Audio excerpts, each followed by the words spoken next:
సర్వశక్తి గల తండ్రి, సకల ఆశీర్వాదాలకు కారణభూతుడా, మీకు వందనాలు, స్తోత్రాలు, కృతజ్ఞతలయ్యా. లోకానికి వేరై మేము ఎలా బ్రతకాలో మాతో మీరు మాట్లాడేరు స్వామి. అయ్యా, తరం తర్వాత తరం సంపన్న స్థితిలోకి మేము వస్తూ ఉన్నాం.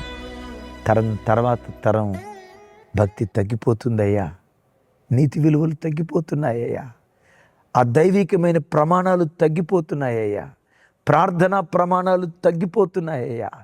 అయ్యా, ఈ భయంకరమైన దినాల్లో ఇస్సాకులాగా ఒక్కొక్క కుటుంబం బయలుదేరాలి స్వామి. ఇస్సాకులాగా ఒక్కొక్క బిడ్డ నీ కొరకు బయలుదేరాలి నాయన. అలాంటి విశేష కృప ఎవరెవరైతే తీర్మానం చేసుకుంటున్నారో వారందరికీ సమృద్ధిగా మీరు దయచేయమని ప్రార్థన చేస్తున్నాను. విశేషంగా యేసయ్యా, మీ సన్నిధిలో ప్రార్థన చేస్తున్నాను. ఎగ్జామ్స్ రాయబోతున్న పిల్లల కొరకు ప్రార్థిస్తున్నాను. ఆ బిడ్డలు తల్లి వంశంలో తండ్రి వంశంలో ఎవ్వరూ ఆశీర్వదించబడనంతగా మా యవ్వన బిడ్డలు ఆశీర్వదించబడుదురుగాక.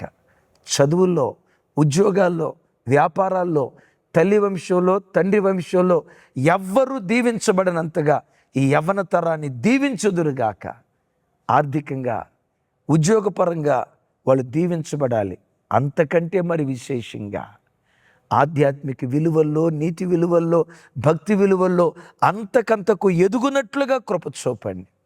అలా మీరు చేసినందుకు స్తోత్రాలు.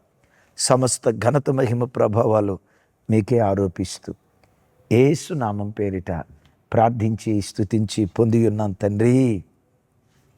తండ్రి అయిన దేవుని ప్రేమ, కుమారుడైన యేసుక్రీస్తు వారి దివ్య కృప, పరిశుద్ధాత్మ దేవుని సహవాసం మనకు సకల పరిశుద్ధులకు సదా తోడై ఉండి నడిపించునుగాక. ఆమేన్, ఆమేన్.